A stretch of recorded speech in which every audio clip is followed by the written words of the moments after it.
संत रामपाल जी महाराज एक ऐसे महान संत जिन्होंने अपनी सतभक्ति, तत्व ज्ञान, करुणा और सेवा के बल पर समाज में नई मिसाल कायम की है। संत रामपाल जी महाराज की अगुवाई में उनके सभी सतलोक आश्रमों से समाज कल्याण के अद्भुत कार्यों ने समाज को सुनहरे भविष्य की एक नई उम्मीद दिखाई है। संत रामपाल जी महाराज से नाम दीक्षा लेने के बाद लाखों लोगों की लाइलाज बीमारियां जैसे कैंसर, एड्स आदि ठीक हुई। संत जी के ज्ञान से प्रेरित होकर उनके अनुयायियों ने लाखों यूनिट रक्तदान किया। संत जी ने लाखों बहन बेटियों का दहेज मुक्त विवाह करवाया।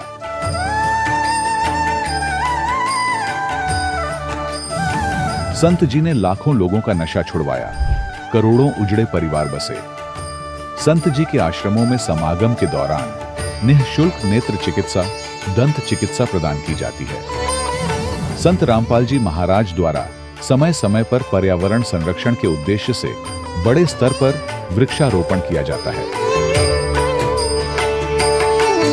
संत जी ने जरूरतमंदों को तत्काल राहत पहुंचाने के लिए एम्बुलेंस सेवा शुरू की।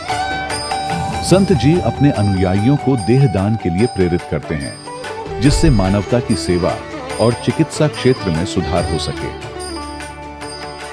संत रामपाल जी महाराज के सभी आश्रमों में हर रोज निःशुल्क भंडारा आयोजित किया जाता है, जहां हर वर्ग, हर जाति और हर धर्म के लोग एक साथ बैठकर भोजन करते हैं।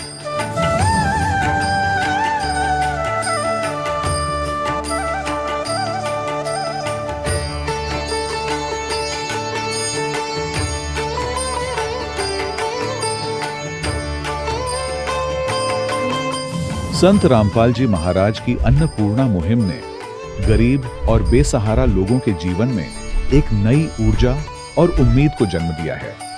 घर घर खाद्य सामग्री और जरूरी मदद पहुंचाकर संत रामपाल जी महाराज ने लोगों को दुख और मजबूरी से लड़ने की ताकत प्रदान की है।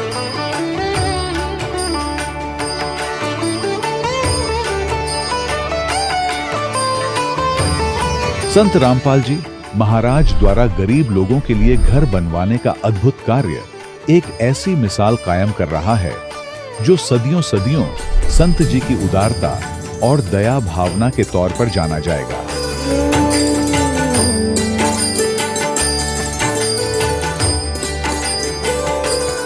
संत रामपाल जी महाराज के आश्रम में हजारों बुजुर्गों को सम्मान और प्यार के साथ जीवन जीने का अवसर मिलता है।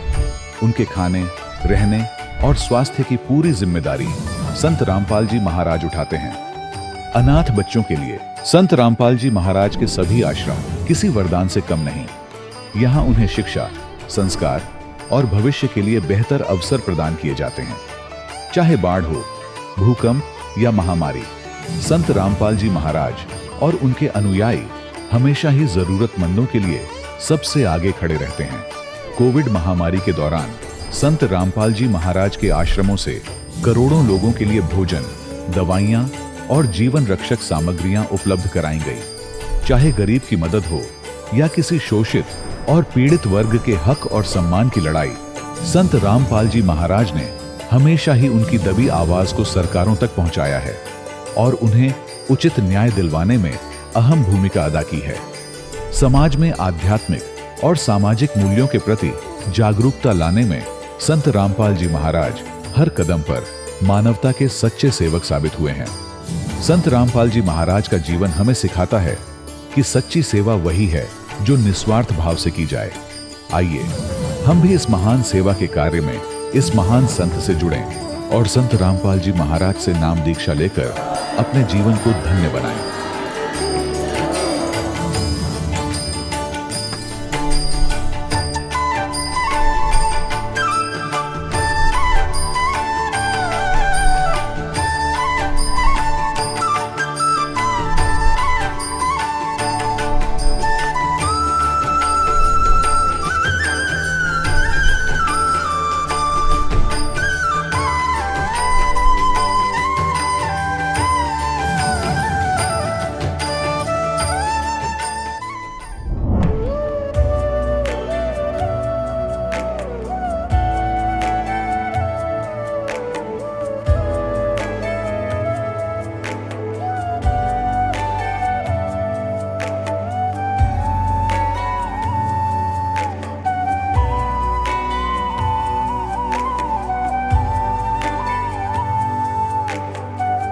गीता में अर्जुन को स्वयं भगवान कह रहे हैं कि उस परमेश्वर की शरण में जा, उसके लिए उन संतों के पास जा जो तत्वदर्शी हो। इसी प्रकार हजरत मोहम्मद को उनका अल्लाह कह रहा है कि कोई और पूर्ण परमात्मा है, उसको पाने के लिए उन तत्वदर्शी संत की तलाश कर। वो प्रभु कौन है, ये जानने के लिए कृपया अवश्य सुनिए जगत गुरु तत्वदर्शी संत रामपाल जी महाराज के अमृत वचन। सत साहिब दर्शकों, नशे की लत आज मानव समाज का एक कड़वा सच बन चुकी है। पर जब एक आध्यात्मिक व्यक्ति जो मंत्र जाप और सत्संग करता हो फिर भी नशे में डूबा हो तो सवाल उठता है, क्या उसकी साधना सही है? क्या उसके गुरु इतने समर्थ नहीं कि उसे नशे से बचा सकें? हमीरपुर हिमाचल प्रदेश के नवीन कुमार जी भी इसी स्थिति में थे। आध्यात्म के मार्ग पर चलने के बावजूद नशे की गिरफ्त में फंसे हुए थे, लेकिन आज वे अपनी सच्ची कहानी हमारे साथ साझा करेंगे। आइए सुनते हैं नवीन जी की जीवन परिवर्तन की कहानी, उन्हीं की जुबानी। सर नमस्कार। नमस्कार सर। क्या नाम है आपका? नवीन कुमार। नवीन जी कहाँ से आए हैं आप? मैं हिमाचल से तहसील सुजानपुर डिस्ट्रिक्ट हमीरपुर से आया हूँ। सर संत रामपाल जी महाराज जी की शरण में आने से पहले आप क्या भक्ति साधना करते थे?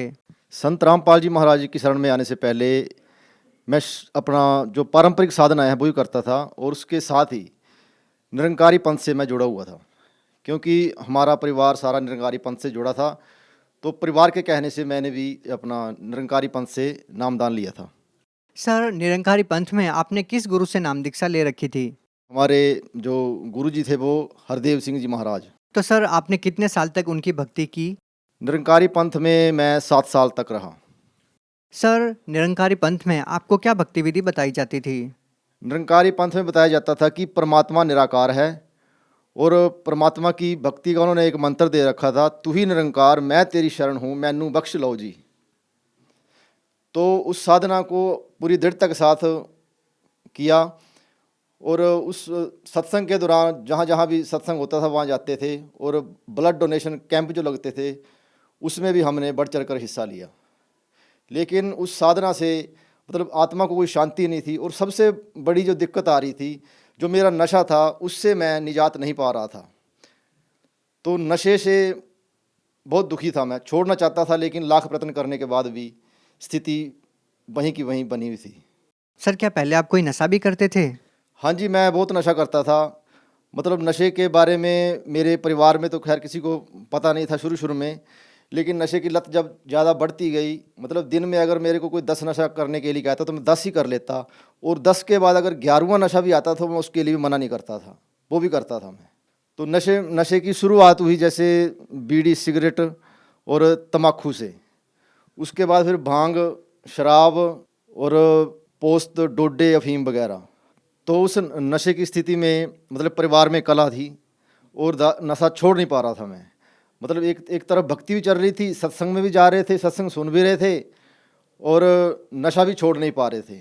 और उसी नशे के चलते जो आर्थिक स्थिति वो निरंतर नीचे की तरफ जा रही थी, और परिवार में कला, परिवार के जो सदस्य थे वो नशा छुड़ाने के लिए तंत्र मंत्र जहाँ तक उनकी पहुँच थी वो सब करते थे। कोई दवाई पुड़िया वगैरह चुपचाप लाकर खाने में डाल देते या पानी में डाल देते, लेकिन उसका कोई असर दास के ऊपर नहीं था। सर आप एक बात बताइए, हमने सुना है कि हम किसी गुरु की शरण में जाते हैं, उनके द्वारा दी गई भक्ति करते हैं तो हमारी बुराइयां छूट जाती है, लेकिन आपका नशा नहीं छूट पा रहा था। आप 7 साल तक निरंकारी पंथ में रहे हैं, सर इसके पीछे क्या कारण था? इसके पीछे कारण संत रामपाल जी महाराज से जुड़ने के बाद ये कारण समझ में आया कि वो जो हम पहले निरंकारी पंथ में जुड़े हुए थे, वो जो हमें साधना दे रहे थे वो शास्त्र विरुद्ध साधना थी, और शास्त्र विरुद्ध साधना से कोई भी लाभ नहीं मिल सकता है। गीता जी में इसका प्रमाण है कि शास्त्र विधि को त्याग कर जो मनमाना चरण करते हैं उनको ना तो सुख प्राप्त होता है, ना सिद्धि, और ना उनकी गति होती है। और इन तीनों को उद्देश्य लेकर मनुष्य साधना करता है, लेकिन शास्त्र विरुद्ध होने से सारी भक्ति यूजलेस थी वो। सर निरंकारी पंथ काफ़ी पुराना पंथ है, तो आप कैसे कह सकते हैं कि उनके द्वारा दी गई भक्ति साधना सही नहीं है? उसके विषय में ऐसा है कि जब दास संत रामपाल जी महाराज से जुड़ा तो संत रामपाल जी द्वारा लिखित पुस्तक भक्ति सौदागर संदेश जो है वो दास को मिली। तो जब निरंकारी पंथ की साधना और संत रामपाल जी की साधना का आपस में जब मेल किया, तो उसमें संत रामपाल जी द्वारा लिखित भक्ति सौदागर संदेश पुस्तक में बताया गया था कि ओम तत्सत इति निर्देश है ब्रह्मण त्रिविधे समृत है, कि पूर्ण परमात्मा की साधना का जो 3 प्रकार का मंत्र है और वो तत्वदर्शी संत से मिलेगा तब जीव का मोक्ष प्राप्त होगा। लेकिन निरंकारी पंथ में उनके द्वारा बताई गई साधना का कोई भी किसी भी शास्त्र के द्वारा प्रमाण नहीं दिया जाता था।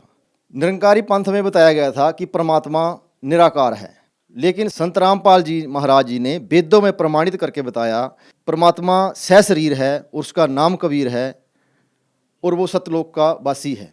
इससे हमें यकीन हुआ कि संत रामपाल जी महाराज शास्त्र अनुकूल साधना बता रहे हैं और अपने वेद और शास्त्रों से प्रमाणित करके बता रहे हैं कि परमात्मा कौन है, जिसको हम कहते थे कि सबका मालिक एक, लेकिन किसी भी गुरु ने ये नहीं सिद्ध किया कि परमात्मा साकार है। संत रामपाल जी महाराज ने शास्त्रों से सिद्ध करके साबित कर दिया कि परमात्मा सहशरीर है, उसका नाम कबीर है और वो साकार है। सर, जैसे कि आपने बताया कि पहले आप नशा करते थे और निरंकारी पंथ में रहकर भी आप अपना नशा नहीं छोड़ पाए थे, तो क्या संत रामपाल जी महाराज से नाम दीक्षा लेने के बाद आपका नशा छूट गया? क्या आप अभी भी नशा करते हैं? ऐसा कभी सोचा नहीं था कि नशा छोड़ सकता हूं मैं। मतलब मेरी एक सोच थी कि जो इंसान कोई नशा करता ही नहीं है उसका जीवन तो व्यर्थ है, बिना नशे के क्या जीना। एक नशा तो हर इंसान को करना चाहिए। लेकिन संत रामपाल जी महाराज से दीक्षा लेने के बाद नशा करना तो दूर, नशे इसके नाम से भी नफरत हो गई है। और मतलब संत रामपाल जी महाराज ही पूरे विश्व में हर तरह के रोग से मुक्ति दिलवा सकते हैं।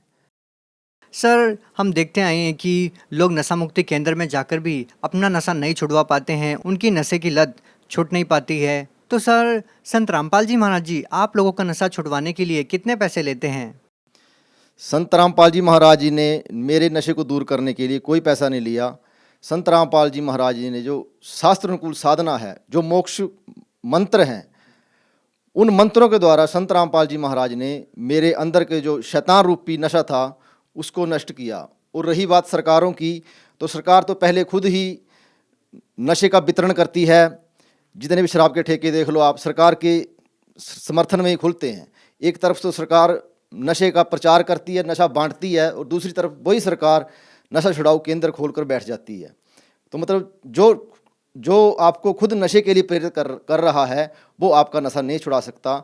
संत रामपाल जी महाराज नशा तो बहुत छोटी चीज़ है उनके लिए। जो कैंसर, जो लाइलाज बीमारी है, कैंसर, एड्स या इससे भी कोई भयंकर बीमारी, वो संत रामपाल जी महाराज जी के द्वारा दिए गए जो सत्साधना रूपी मंत्र जो हैं, मोक्ष मंत्र हैं, उन मंत्रों के प्रभाव से वो बीमारी शून्य हो जाती है, बिल्कुल ख़त्म हो जाती है।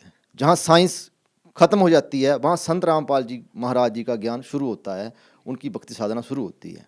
सर, आपको संत रामपाल जी महाराज जी से बहुत सारे लाभ मिले हैं। अगर कोई व्यक्ति संत रामपाल जी महाराज से आपकी तरह लाभ पाना चाहते हैं, कोई भयंकर बीमारी हो, नशा छुड़वाना चाहते हों, तो संत रामपाल जी महाराज जी से वो कैसे लाभ प्राप्त कर सकते हैं? संत रामपाल जी महाराज जी के सत्संग जो हैं वो अनेकों टीवी चैनलों पर और सोशल मीडिया, मोबाइल के माध्यम से, यूट्यूब पर, सोशल मीडिया के हर चैनल पर आपको संत रामपाल जी महाराज जी से नाम दीक्षा लेने के जो कॉन्टैक्ट नंबर हैं वो मिल जाएंगे। और वहाँ से आप कॉल करके वो आपको आपके नज़दीकी नामदान केंद्र का पता बताएंगे, जहाँ से आप निःशुल्क नामदान प्राप्त कर सकते हैं। और कोई अगर भाई नशा छोड़ना चाहता हो, जो हर तरफ से हार गया हो, हर तरफ से उसको मायूसी हाथ लगी हो, तो एक बार संत रामपाल जी महाराज से नाम दीक्षा लेकर देखे, उसका नशा पूर्णतः समाप्त हो जाएगा। और दूसरा, जो लोग भक्ति कर रहे हैं और मोक्ष मार्ग की तलाश में हैं, उनके लिए एक विनम्र निवेदन है कि अगर मोक्ष चाहिए तो संत रामपाल जी महाराज के अलावा पूरे ब्रह्मांड में और कहीं आपको मोक्ष की प्राप्ति नहीं होगी। इसलिए आप सभी से विनम्र निवेदन है कि आप संत रामपाल जी महाराज जी का सत्संग सुनो और उनसे निःशुल्क नाम दीक्षा लेकर अपना मानव जीवन सफल करें। जी धन्यवाद। धन्यवाद जी। दर्शकों, अभी आपने सुने संत रामपाल जी महाराज से दीक्षा प्राप्त करके सुखी हुए भक्त के अनुभव। अब देखिए जगत गुरु तत्वदर्शी संत रामपाल जी महाराज के मंगल प्रवचन। जो सब कुछ करने वाला, उसका जिक्र भी नहीं तुम्हारे पास, फलाने ने कर दिया, धकड़े ने कर दिया, ऐसे तुम अटपट कर रहे थे। अब भगवान शंकर ने सोचा ये कोई सिद्ध पुरुष है, कोई सिद्धि युक्त है, उन्होंने ऐसे हाथ किया गोदी में लेने के लिए। परमात्मा उनकी गोदी में आ गए और आपस में दोनों की 7 बार चर्चा हुई। अरुणिमा खड़ी खड़ी देख रही है कि 25 दिन का बालक बोल रहा है। वो तो बोलता पहले भी दिया था, लेकिन वो भूल पड़ जाती है हमारे। तब परमात्मा ने कहा कि हे शंकर भगवान, अब शंकर भगवान ने सोचा कि सिद्ध पुरुष है, मुझे भी पहचान लिया इसने तो, कि आप इसको ये कहो एक कुंवारी गाय लावें और उस कुंवारी गाय के ऊपर आप अपना आशीर्वाद भरा हाथ धर दियो, वह दूध देवेगी। अब पुण्यात्मा वचन तो मालिक का था, नियमत शंकर जी को बना रखा था। नीमान अपना पति बुलाया, उसको सब बातें बताई।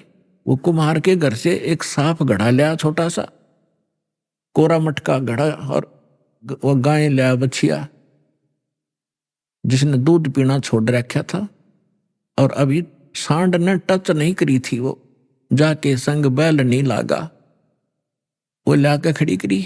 शंकर भगवान ने हाथ थपकी मारी, दूध की धार चल पड़ी, पात्र भर गया, अपने आप बंद होगी। डेली दूध देने लगी तो परमात्मा ने दूध पिया।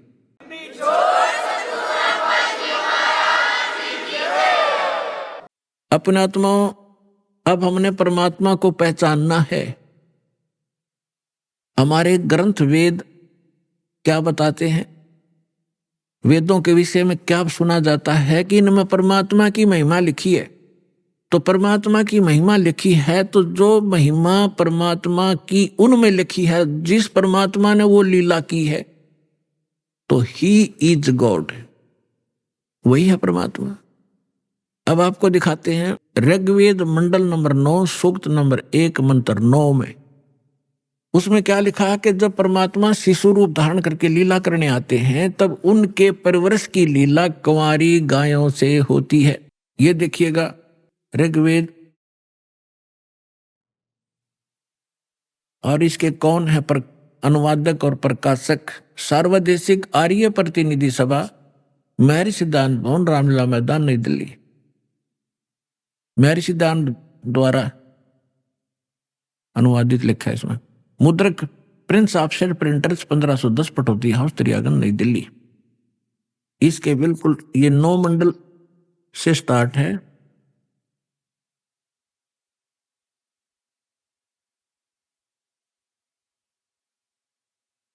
ये देखिएगा ऋग्वेद मंडल नंबर 9 और सूक्त नंबर 1 और मंत्र नंबर 9,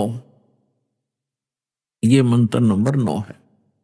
इसकी संस्कृत है अभि इमम अधन्या उत्सनितम शृणंती धेनव, धेनो माने गाय, शिशु माने शिशु रूप में प्रगट परमात्मा, सोमम, सोम माने अमर परमात्मा, इंद्राय पात्वे, इसका अर्थ इन्होंने किया है उस सोम माने अमर परमात्मा को इन्होंने सोम मान लिख दिया, सोम स्वभाव वाले पुरुष को। हर देखो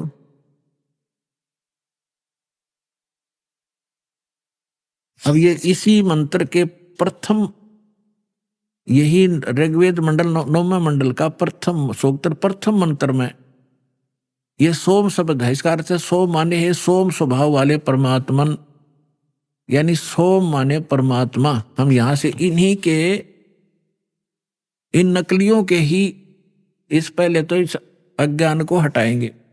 अब देखो उस सोम मान, अब ऋग्वेद मंडल नंबर 9 सूक्त 1 मंत्र हम 9 में आगे, उस सोम माने अमर परमात्मा को, पुरुष माने भी परमात्मा होता, उस अमर परमात्मा को जो शिशु रूप में प्रकट होता है, शिशुम कुमार अवस्था में ही, अभी अधन्या, अभी माने सब प्रकार से, अधन्या माने बिना दनाई, अहिंसन यानी धेनो माने गौवें तृप्त करती हैं। ओए होए, अब हमने इनसे इतना ही लेना है।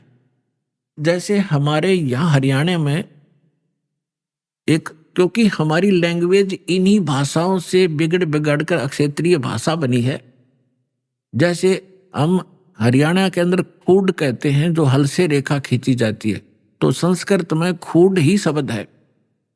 और यहाँ अधन्या माने बिना धनाई। हम उस गाय को जो नए दूध नहीं हुई हो उसको अधन्या का, बिना धनाई का करते, या बिना धनाई है। जिसके संग बैल नहीं लागा उसको कंवारी कहते हैं। अभी अधन्या यानी पूर्ण रूप से बिना धनाई यानी कति कंवारी। जब वो अमर परमात्मा शिशु रूप धारण करके लीला करने आता है, तब उसके बाल परवरिश की लीला कंवारी गायों से होती है। ये क्या कौन कहता है? हमारे वेद कहते हैं। और वेद में परमात्मा ने 600 वर्ष पहले कहा था कि वेद मेरा भेद है, मैं ना वेदन के माही, और जौन वेद से मैं मिला। मैं वो वेद जानते नहीं कि वेद मेरी महिमा का गुणगान कर रहे हैं, लेकिन इन वेदों में वर्णित विधि से मेरी प्राप्ति नहीं हो सकती। और जिस वेद से जो परमात्मा स्वयं आकर ज्ञान बताते हैं मैं मिलूं, वो वेद जानते नहीं, वो साधन, वो मंत्र इन वेदों में नहीं है, लेकिन वेद मेरी ही महिमा का गुणगान कर रहे हैं। तो ये स्पष्ट हो गया कि परमात्मा जब शिशु रूप धारण करके लीला करने आते हैं, उनके बालकपन में जो परवरिश की लीला कंवारी गायों से होती है।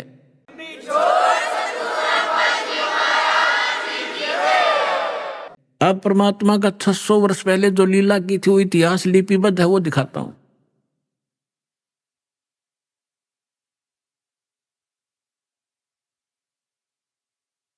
ये देखिएगा कबीर सागर संपूर्ण 11 भाग, खेमरा श्री कृष्ण दास प्रकाशन मुंबई से। और ये इन कबीर पंथियों का ही छापा बनाया हुआ है, कोई न सोचा कोई डुप्लीकेट होगा। कबीर पंथी भारत पथिक स्वामी युगलानंद बिहारी द्वारा पुरस्कृत, और यहाँ से छपा है। मुद्रक एवं प्रकाशक खेमरा श्री कृष्ण दास, अध्यक्ष वेंकटेश्वर प्रेस, खेमरा श्री कृष्ण दास मार्ग, मुंबई। अब इसके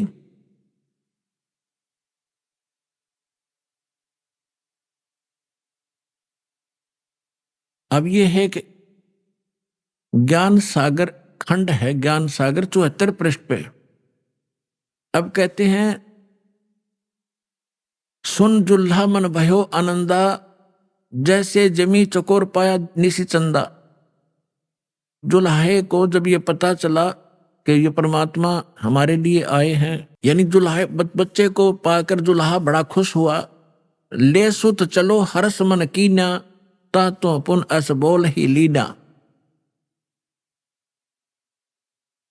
सुत काशी को ले चले, लोग देखण तय आव, अन पानी भक्सै नहीं, खावे नहीं, जुल्हा शोक जनावे। तब जुल्हा मन कीन तिवाना, रामानंद सो कही उत्पाना। मैं सुत पायो बढ़ाओ गुणवंता, कारण कौन बखै नहीं संता। रामानंद धान तब धारा, जुल्हा सो अस वचन उचारा। पूर्व जन्म ते ब्राह्मण जाति, हर सेवा की नी भली भांति। कुछ तो सेवा हर की चुकाता, ते भयो जुल्हो का रूपा। प्रीति प्रभु गए तो लेनी, ताते उद्धान में सुत तो दीना। अब इन्होंने, जैसे कबीर पंथियों ने, वैसे तो दुखी व्यक्ति सब जगह जाते हैं अपने पुत्र के लिए, रामानंद जी से भी मिले होंगे, लेकिन वास्तविकता ये है क्योंकि परमात्मा ने कहा था कि गरीबदास वाले बार में पंथ में गरीबदास जी के द्वारा मेरी यथार्थ महिमा की वाणी पुनः प्रकट की जाएगी। तो उसमें भी यही प्रमाण है कि एक अनव्यावर को दूध दिया तत्काल, और पीवै बालक ब्रह्म गति, तासिव भय दयाल। शिव उतरे शिव मंडल से, अवगत वतन विनोद, और मैं के बदन खुलास कर, फिर लिया ईसको गोद। तो यहाँ जैसा भी है, इन्होंने फिर भी उस सच्चाई को पकड़ना, हमने उस समय मालिक के साथ ने क्या लीला की थी। अब ये क्या कह रहे हैं कि रामानंद जी के पास गए, कौन? नीरू। स्वामी रामानंद जी से पूछा कि मुझे एक बालक मिला है, वो खाना नहीं खा रहा, ना दूध पी रहा, क्या कारण है महात्मा जी? तो उसने बताया है कि पिछले जन्म में तू ब्राह्मण था। रामानंद जी ने कहा, इसमें जो प्रकरण है ऐसा लिखा। और तू तेरे से कोई गलती बनी जिस कारण से तू दुल्हा बन गया, और तेरी फिर भी मालिक ने सुन ली, तुझे उद्यान में जंगल में बालक दे दिया। अब ये तब खाएगा तो इसके लिए एक कुंवारी गाय लाओ और वो दूध देगी, तब यो बालक पीवेगा। देखिए, अब नीरू कहता कि भगवान मेरे से गलती हुई, उसा मैंने फल पा लिया, पर अब मैं आरत हो, हे प्रभु जस कीन्यो तस पायो, आरत हो तब दर्शन आयो, सो कहिए उपाय गुसाई, बालक अक्षुदावंत कुछ खाई। मेरे से जो गलती हुई थी भगवान ने मुझे सजा दे दी, दुल्हा बना दिया आपके कहने अनुसार, लेकिन मैं आपके पास आया हूं संकट निवारण के लिए, सो ऐसा उपाय बताइए मेरा बालक कुछ खावे। तो रामानंद अस युक्ति विचारा, तुम सुत कोई ज्ञानी अवतारा। तेरा बालक जो है कोई विद्वान पुरुष है, और बचिया जाही बैल नहीं लागा, अरसो ले ठाड़ करो ते आगा। एक बचिया लियाओ जिसको बैल ने टच ना किया हो, और उसके साथ खड़े कर दो और दूध देवेगी। दूध चलो ते थन ते, दूध दियो छिपाए, और अक्षुदावंत जब हो बालक ताको देव खवाए।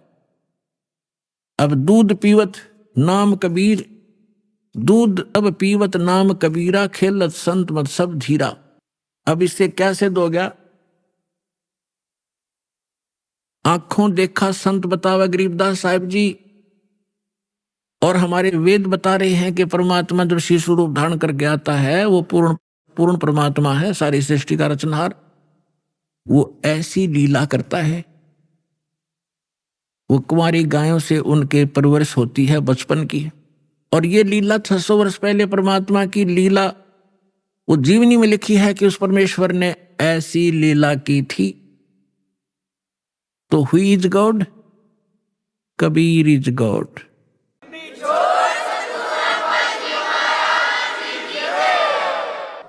अब परमात्मा जिस उद्देश्य को लेकर आते हैं पुण्यात्माओं, ये वेद भी बताते हैं। ऋग्वेद मंडल नंबर 9 सूक्त 86 मंत्र 26 और 27 में, ऋग्वेद मंडल नंबर 9 सूक्त 82 मंत्र 1, 2, 3 में, ऋग्वेद मंडल नंबर 9 सूक्त 54 मंत्र 3 में, ऋग्वेद मंडल नंबर 9 सूक्त 20 मंत्र 1 में, ऋग्वेद मंडल नंबर 9 सूक्त 1 मंत्र 8 और 9 में, ऋग्वेद मंडल नंबर 9 सूक्त 96 के मंत्र 16 से 20 में, ऋग्वेद मंडल नंबर 9 सूक्त 94 के 1 में, ऋग्वेद मंडल नंबर 9 सूक्त 95 के मंत्र 2 में, और भी अनेक स्थानों पर यह प्रमाण है कि वो परमात्मा सतलोक में रहता, अमरलोक में, और वहां राजा के समान है, मनुष्य सदृश्य है। वहां से सह शरीर आता है, बिजली जैसी गति से आता है। अच्छी आत्माओं को मिलते हैं तो दृढ़ भक्त होते हैं और उनको ज्ञान सुनाते हैं। ये हमारे वेद बताते हैं। और जब परमात्मा शिशु रूप धारण करके आते हैं तो उस समय उनकी परवरिश की लीला कुंवारी गायों से होती है। और यही संत बताते हैं, यही हमारे ग्रंथ बताते हैं। तो परमात्मा को पहचानने में अब देर नहीं लगेगी। अब आगे बताते हैं, अब जिस उद्देश्य से परमात्मा आते हैं कि वो अपना ज्ञान सुनाते हैं, अध्यात्म ज्ञान, यथार्थ ज्ञान भगवान ही सुनाते हैं, और कवियों की तरह आचरण करते हैं, लोकोक्तियों के माध्यम से और दोहाओं के माध्यम से, दोहावलियों के माध्यम से वो अपना ज्ञान महिमा प्रचार करते हैं, जिस कारण से वो एक प्रसिद्ध कवि भी कहलाते हैं। तो पुण्यात्माओं, जिस लाल को हमने पत्थर जान के कूड़े में डाल रखा था, अब संभालो इसको, धनी हो जाओगे अध्यात्म मार्ग के भी, और भौतिक सुख भी यही दे सकता है, दूसरा इस पृथ्वी पर आपको देने वाला नहीं।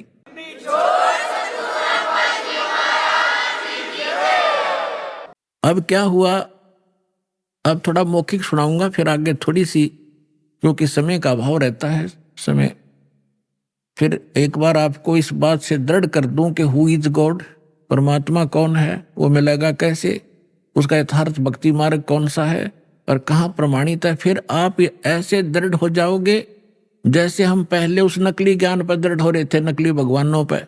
रामायण और महाभारत सुनकर नो ऑब्जेक्शन हो गया था, क्योंकि हजारों से एक ही बात सुनी थी। और ऐसा कहते हैं कि जिस झूठ को 100 बार सुन लिया जाए तो वो सत्य महसूस होने लग जाती है। हमने सुन रखी थी 1000 बार। तो अब इस सत्य को जब सुनोगे कुछ धीरे धीरे तो सत्य भी सत्य आपको महसूस होगी, तो फिर सुनाया करेंगे ये अमृतवाणी, आपकी आंखों से आंसुओं की झड़ी लगा करेगी कि कहाँ भूले पड़े थे, कैसा जीवन नाश कर दिया था। हे भगवान, आप रात न उठ के भी सपने में भी उड़क के पड़ोगे कि हे भगवान, नाश हो जाता है, मार्ग न मिलता था, ये तो भांग का भाड़ा जीवन जाना था, आगे जीवन में कितने कष्ट आपको होंगे वो खड़े दिखाई देंगे। अगर भक्ति ना करते तो ये कष्ट आप पर व्यतीत होते जो भगवान बता रहे हैं, और अब वो खत्म हो जाएंगे।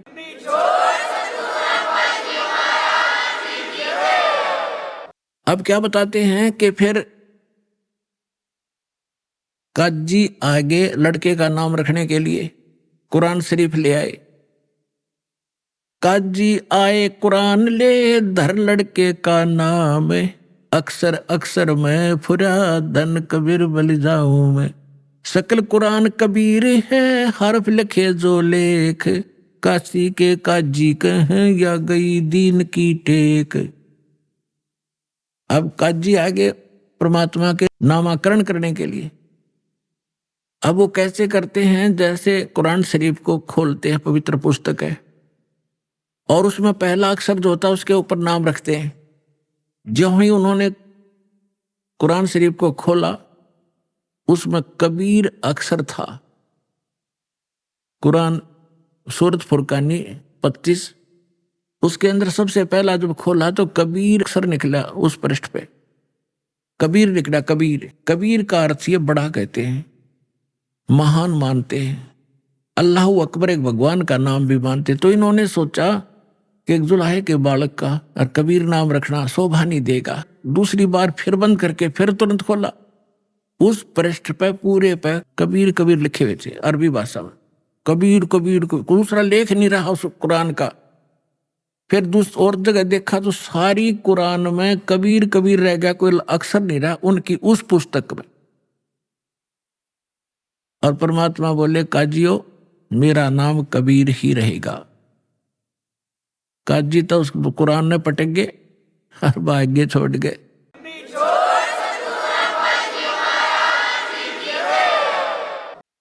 अब परमात्मा क्या बताते हैं, उनके आगे क्या हुआ कि परमेश्वर जिस उद्देश्य से आए थे वो उन्होंने क्या किया। अपने आत्मा वो परम धनी थे परमात्मा कबीर जी, उनको गुरु की आवश्यकता नहीं थी, लेकिन इस परंपरा को का निर्वाह करने के लिए कि आने वाले समय में काल के दूत जैसे शिवदयाल जी राधा स्वामी पंथ के प्रवर्तक मुखिया, इनका कोई गुरु नहीं था और यो भूत बना।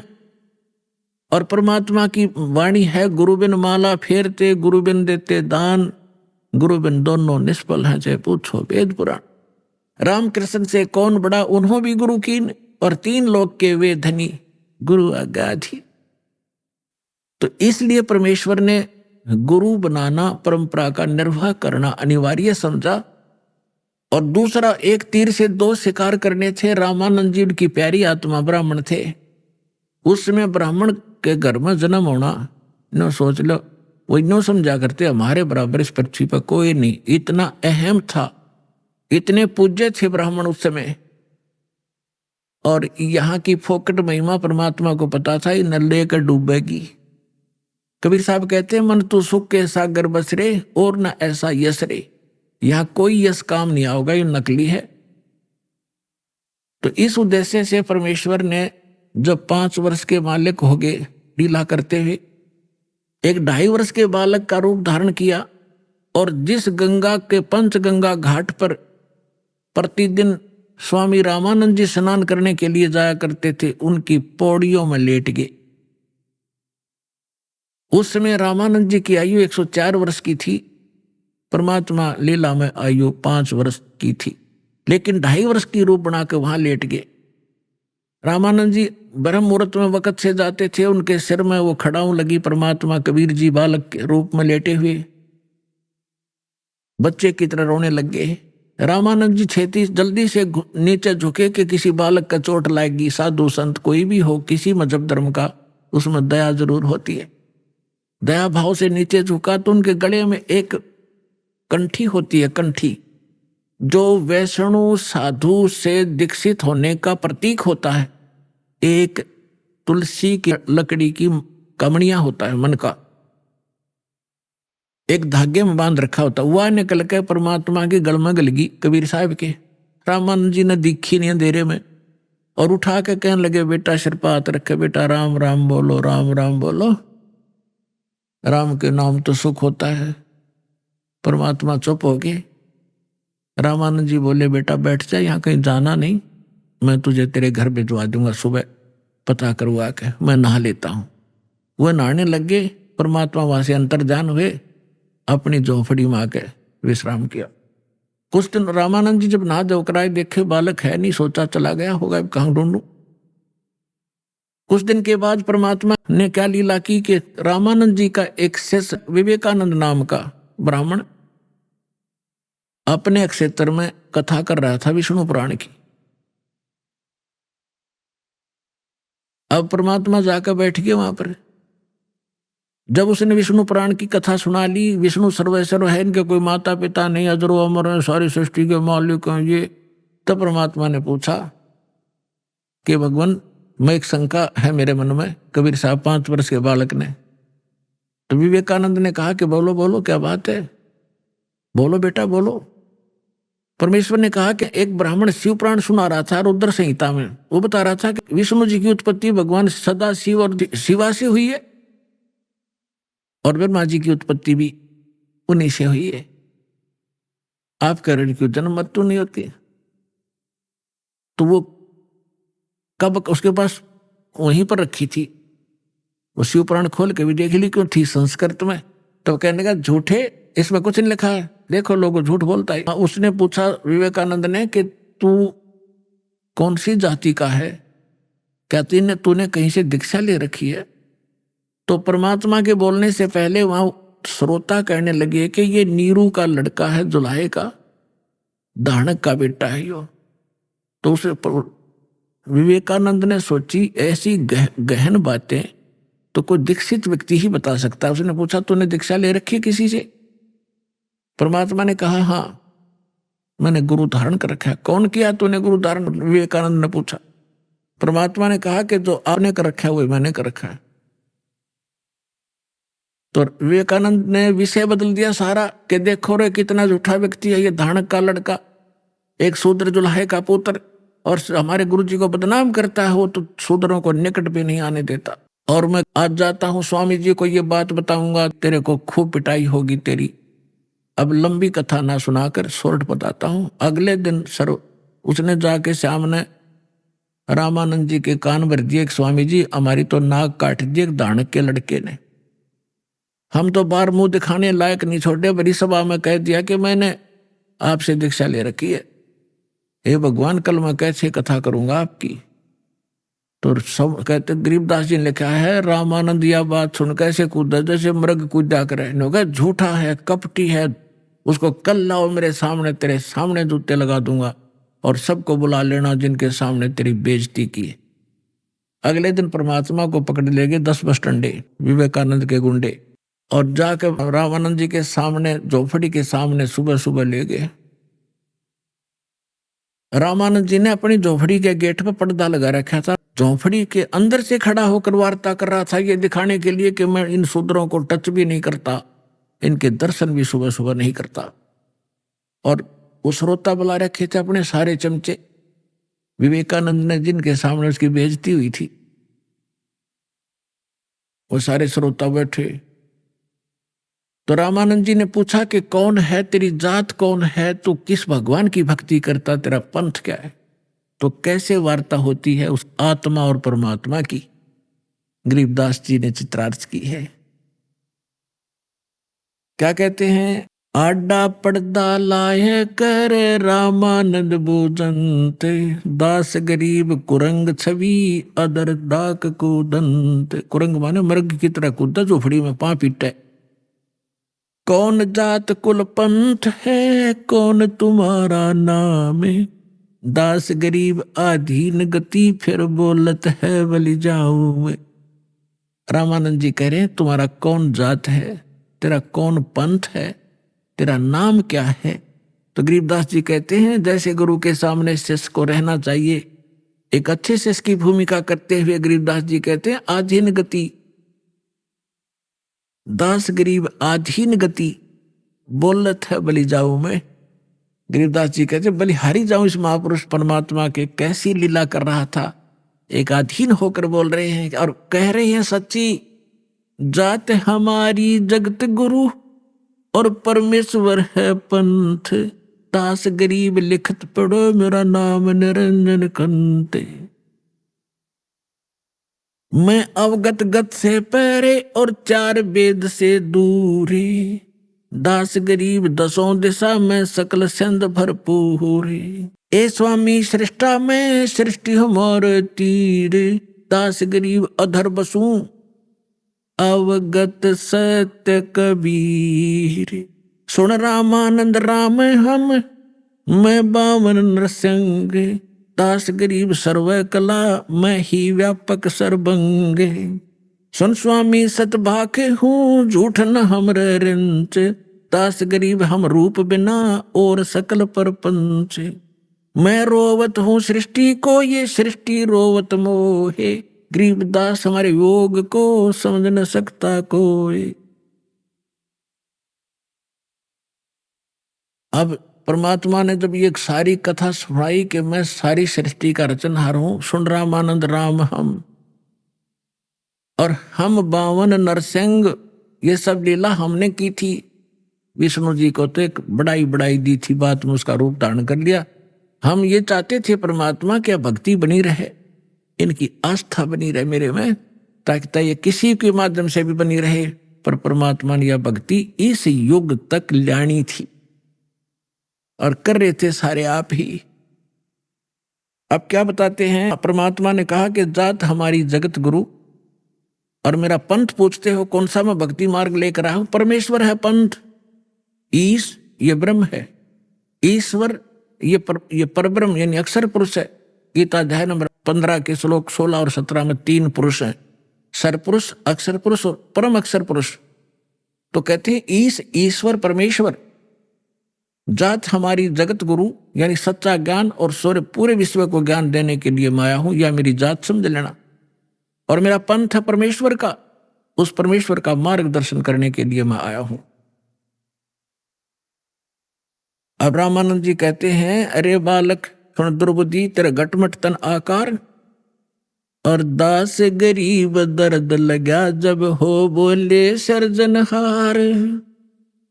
गरीबदास जी कहते हैं रामानंद जी को जो भगवान ने अपने आप को भगवान ने कह दिया, तो रामानंद जी को दर्द हुआ, इस बात का दुख हुआ कि दुल्हे का बालक 2 कौड़ी का जीव अपने आप को भगवान कहता है। तुम मोमुन के पालवा तेरा दुल्हे के गर्भा से, दास गरीब अज्ञान गति एता दृढ़ विश्वास। रामानंद जी झीक कर कह रहा है कि तो मोमन एक मुसलमान धानक के टुकड़ों पर पलने वाले, और तू अपने आप को भगवान बता रहा है। मान बड़ाई छोड़ कर तुम बोलो बालक बहन, दास गरीब अधमुखी तुम गट एता एता फैन। अरे बालक नीची कला तुम हो बोले ऊंचे, दास गरीब पलक घड़ी खबर नहीं दम कूचे। अब क्या बताते हैं, तर्क तलु से बोले थे रामानंद सुरज्ञान, दास गरीब कुजात है ये आखिर नीच निदान। पर्दे के अंदर से गालियां दे रहा रामानंद भगवान को कि तेरी जात का पता नहीं, कुजात तो पता नहीं कौन है, कहाँ से पड़ा मिला था, और अपने आप को भगवान कह रहा है। पुणात्माओं याद रखना इस बात को, ये रामानंद कैसे भगवान को क्या कह रहा है, और फिर जब सच्चाई से परिचित होगा कि सचमुच ये भगवान है, और फिर कैसा भाव होगा।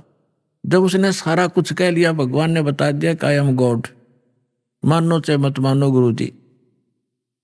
रामानंद जी ने सोचा जब इतना कॉन्फिडेंस से ये बालक छोटा सा बोल रहा है, तो भाई खसना नहीं चाहिए। इन्होंने सुना भगवान पता नहीं किस रूप में आ जाए। थोड़ा विद्वान भी थे, भगवान के चाहने वाले भी थे, तो वही वार्ता स्टॉप करके कहने लगा, बालक थोड़ी देर बैठ जा, मैं अपनी पूजा कर लूं। पर्दा लगा हुआ है गेट पर, झोपड़ी में पूजा क्या कर रहा है रामानंद जी? एक मानसिक पूजा किया करता था।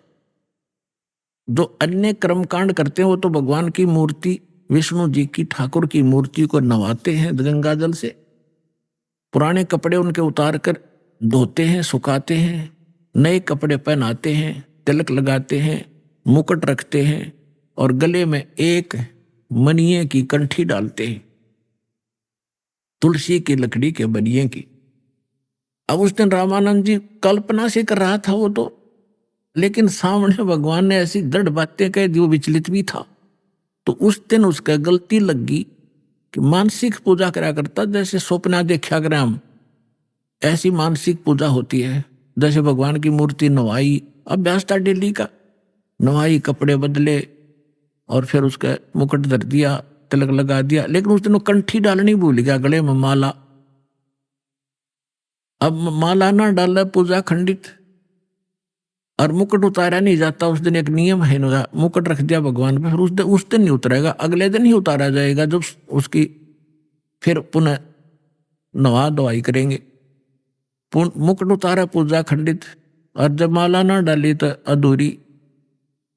तो अपने आप को कोस रहा था मन मन में, आकाश मेरे से कौन सी भूल पड़ी भगवान, आज जीवन में पहली बार गलती हुई, भूल लगी मुझ नीच के, बहुत मुझसे कोई भारी भूल बनी है, मुझसे कोई अपराध बना है जिससे मुझे आज इतनी भूल लगी।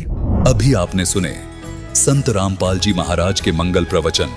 आइए अब सुनते हैं संत रामपाल जी महाराज से नाम दीक्षा लेकर सतभक्ति करके अद्भुत लाभ प्राप्त करने वाले अनुयायी के विचार। दर्शकों, क्या हो यदि मनुष्य बचपन से लेकर बुढ़ापे तक परंपरागत भक्ति साधना करता रहे और फिर भी उसके जीवन में दुख और बीमारियां खत्म होने का नाम न लें, तो अक्सर वह इन सब को भुलाने के लिए नशे का सहारा लेने लगता है। दर्शकों, ऐसी ही कहानी थी ओडिशा के रहने वाले गजेंद्र देहरी जी की। गजेंद्र जी ने बचपन से ही हिंदू धर्म में सुखदायक मानी जाने वाली हर भक्ति साधना की। जब इन साधनाओं को करने के बाद भी गजेंद्र जी को मानसिक शांति व शारीरिक सुख नहीं मिला, तो इन्होंने ब्रह्मा कुमारी, जय गुरुदेव, अलख महिमा सहित कई संप्रदायों और धर्म गुरुओं के दरवाजे खटखटाए, लेकिन अफसोस इन्हें कहीं से भी सुख नहीं मिला।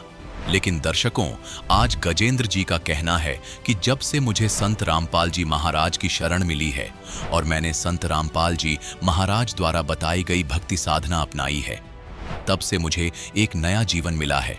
मेरे और मेरे परिवार के जीवन में सुख और शांति आ गई है।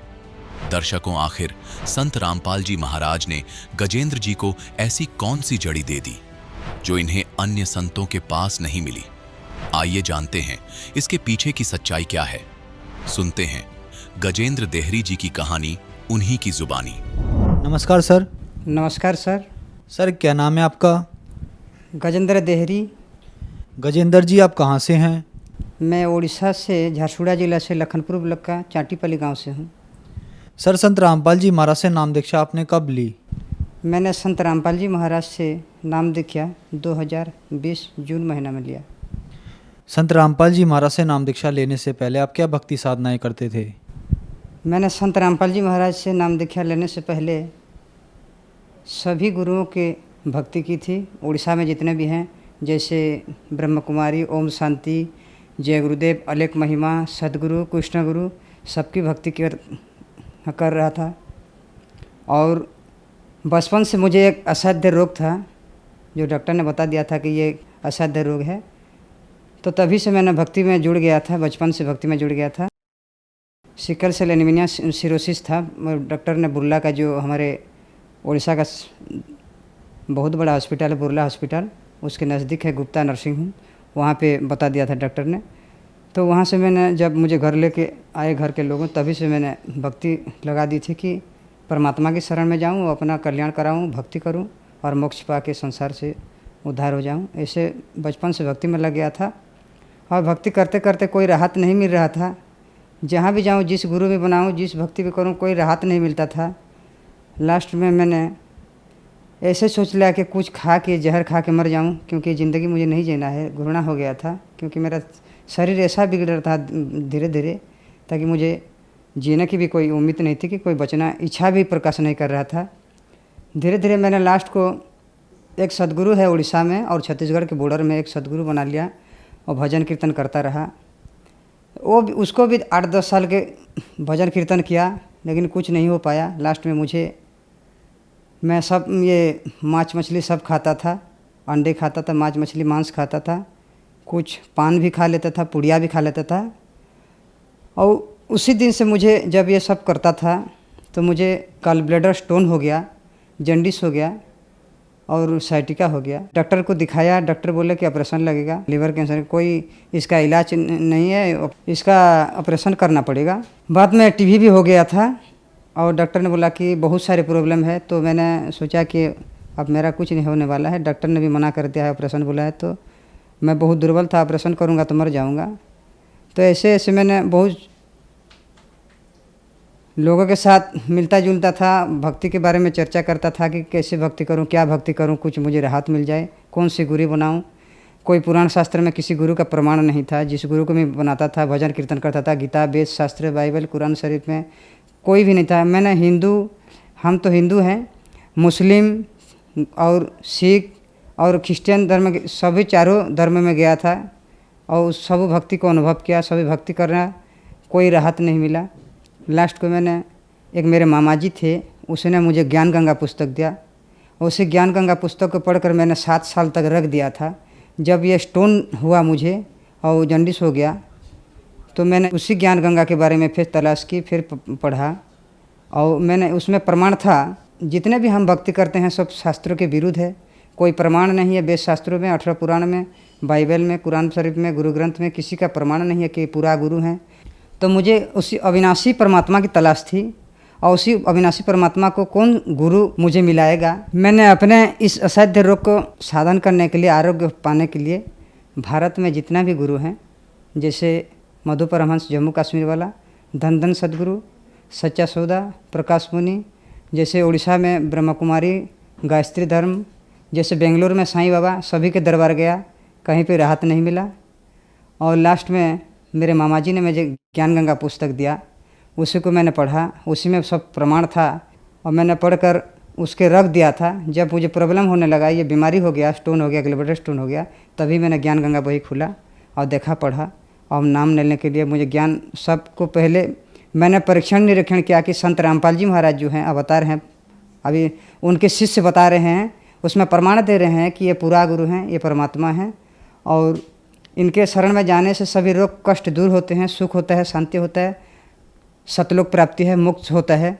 तब मैंने पढ़ा लिखा था, बीए किया था, बीए पढ़ा था, तभी मैंने अक्षर ज्ञान था तो मैंने पहले निरीक्षण करना शुरू कर दिया कि संत रामपाल जी महाराज कैसा गुरु हैं और किसके अवतार हैं और परमात्मा कौन है और पूरा गुरु को है। ऐसे मैंने छानबीन सब वेद शास्त्र प्रमाण देखा कि श्रीमद् भगवद गीता अध्याय 4 श्लोक नंबर 34 में लिखा है कि अर्जुन, तो सर्वभाव से सरलतापूर्वक निष्कपट भाव में उस तत्वदर्शी संत के शरण में जा, वो तुझे तत्वज्ञान देंगे और उसी तत्वज्ञान से पाकर तू उस परम पद को खोज लेना जहाँ जाने के बाद साधक को संसार कर लौट कर नहीं आना पड़ता है। तभी मैंने गीता भी 2 टाइप का गीता मंगाया, उसमें वेरीफाई किया, उसको मिलाया कि संत रामपाल जी महाराज जो ज्ञान गंगा पुस्तक में जितने भी 18 पुराण, 4 वेद, 6 शास्त्र, बाइबल, कुरान, कुरुश से जितने भी प्रमाण दिए हैं सबको मैंने ला के मेरे पास जितने भी वेद ग्रंथ था उसमें मिलाया। मेरे पास जितने भी नहीं थे उसको मैं आसपास के गांव के जाके मिलाया, तो सब उस जितने भी श्लोक उसमें लिखा था मिलाप किया, सब सही निकले।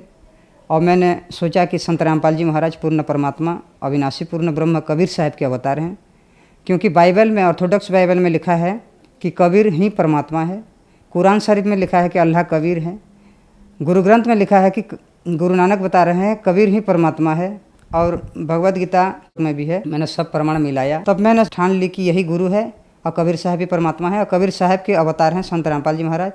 मैंने मोबाइल में सत्संग देखा, उनके सत्संग देखा, उसके पीली पट्टी में जो नंबर आते थे उसी पीली पट्टी में हरियाणा आश्रम को लगाया। वहीं से आदेश आया कि आप उड़ीसा के संबलपुर नामदान केंद्र है, भुवनेश्वर में भी है, कलाहांडी में भी है, कौन सा नज़दीक है वहीं का नंबर देंगे। मैंने बोला कि संबलपुर नामदान केंद्र मेरा नज़दीक है। संत रामपाल जी महाराज इसके नामदान संबलपुर नामदान सेंटर से 2020 21 जून को दान लिखा ली। सर, जैसे कि आपने बताया कि आपको सिकल सेल नाम की बीमारी थी, जॉइंडिस था, लीवर कैंसर था, डॉक्टर ने आपको ये कह दी थी कि आप कुछ ही दिन के मेहमान हैं।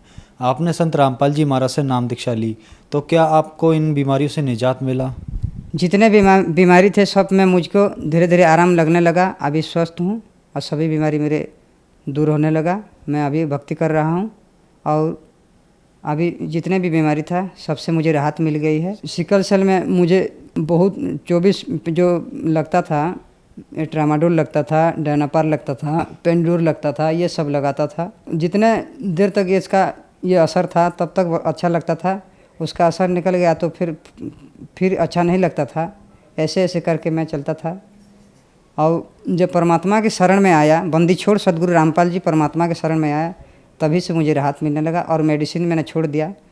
मेडिसिन दवाई सब छोड़ दिया। अब स्वस्थ हूँ और परमात्मा की भक्ति कर रहा हूँ। हमारे घर में पैसों की आर्थिक अवस्था बहुत दुर्बल थी। घर में कली झंझट होता था। संत रामपाल जी महाराज की दया से अब घर में कली कुलज कम हो गया और आर्थिक स्थिति भी बदल गया।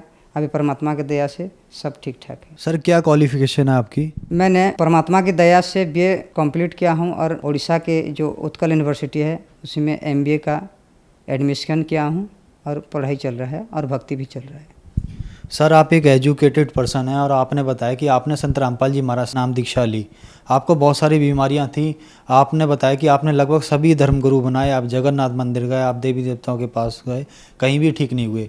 संत रामपाल जी महाराज से आपने नाम दीक्षा ली और आप ठीक हो गए। ऐसा कैसे संभव हो रहा है? बंदी छोड़ सदगुरु रामपाल जी महाराज जो नाम दीक्षा देते हैं, जो मंत्र देते हैं, सब श्रीमद् भगवद गीता के 17 नंबर अध्याय के 23 नंबर श्लोक में ओम तत्सत जो है उसको 3 बार परमात्मा नाम देते हैं। तो हम जब ये शास्त्र अनुकूल भक्ति करते हैं, मैंने शास्त्र अनुकूल भक्ति किया तब मुझे फ़ायदा शुरू होने लगा, स्वास्थ्य में बदलाव आने लगा, आरोग्य आने लगा। और ये तो प्रमाणित ज्ञान है, प्रमाणित भक्ति है जो सदगुरु बंदी छोड़ सदगुरु रामपाल जी महाराज से हमें मिला। सर, जैसा कि आपने बताया कि आप बहुत ज़्यादा बीमार थे, आपको बहुत ऐसी लाइलाज बीमारियां थी जो ठीक नहीं होने की थी। आपने संत रामपाल जी महाराज के शिष्यों के इंटरव्यू देखे कि वो लोग ठीक हो रहे हैं, तो आपको भी लगा कि मैं भी ठीक हो सकता हूँ। आज आप खुद टीवी पे खड़े हैं और आप भी एक उदाहरण हैं। तो जो लोग आपको टीवी पर देख रहे हैं और वो दुखी हैं, परेशान हैं, उनके लिए आप क्या कहना चाहेंगे? जो लोग मैं जैसे परेशान था, जैसे परमात्मा की तलाश में था, जिस सतगुरु की तलाश में था, जो शास्त्र अनुकूल भक्ति थे, पूर्ण परमात्मा हो, ऐसे मैं तलाश करते करते आज परमात्मा की दया से वो गुरु भी बना लिया, वो परमात्मा भी प्राप्त कर ली और परमात्मा की दया से जो भी रोग था मेरे सब आरोग्य मिला। भक्ति कर रहा हूँ, स्वस्थ हूँ, पढ़ाई भी चल रहा है।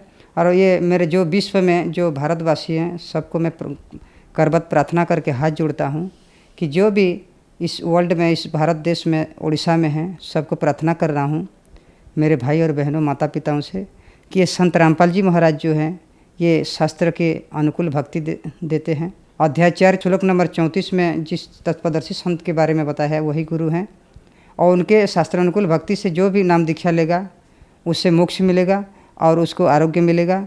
यही प्रमाण है वेद शास्त्रों में। सर, संत रामपाल जी महाराज से नाम दीक्षा कैसे ली जा सकती है? हमारे भारत देश के कई टीवी चैनलों में संत रामपाल जी महाराज जी के सत्संग आते हैं। नीचे में एक पीली पट्टी चलती है, उसमें आश्रमों का नंबर रहता है। उसी नंबर में फ़ोन लगाएंगे और अपने नज़दीक में, अपने डिस्ट्रिक्ट में जो भी नामदान केंद्र है संत रामपाल जी महाराज जी के, वहीं से आपको नामदान मिल जाएगा। धन्यवाद सर। नमस्कार सर।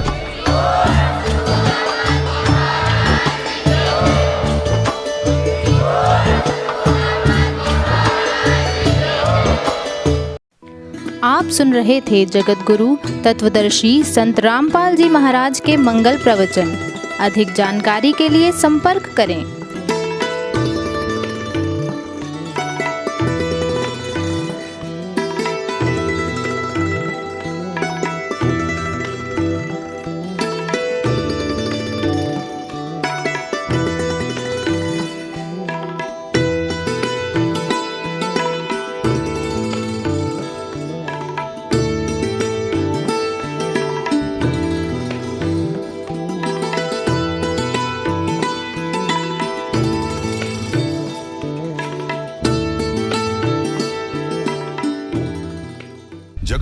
तत्वदर्शी संत रामपाल जी महाराज जी के पावन सानिध्य में भक्ति की अलख जगाने तथा श्रद्धालुओं को सत्य भक्ति मार्ग का रास्ता दिखाने हेतु कनाडा के लोकप्रिय channel the TV NRI channel पर जगत गुरु तत्वदर्शी संत रामपाल जी महाराज जी के मंगल प्रवचनों का प्रसारण प्रतिदिन सुबह 7:30 बजे से 8:30 बजे तक तथा रात्रि 7:30 बजे से 8:30 बजे तक किया जा रहा है। इस सत्य भक्ति मार्ग को अपनाने के लिए अधिक से अधिक सत्संग प्रसारण देखें। इस सत्संग प्रवचन का सीधा प्रसारण संत रामपाल जी महाराज लाइव सत्संग YouTube चैनल और जगत गुरु संत रामपाल जी महाराज Facebook पेज पर भी देख सकते हैं।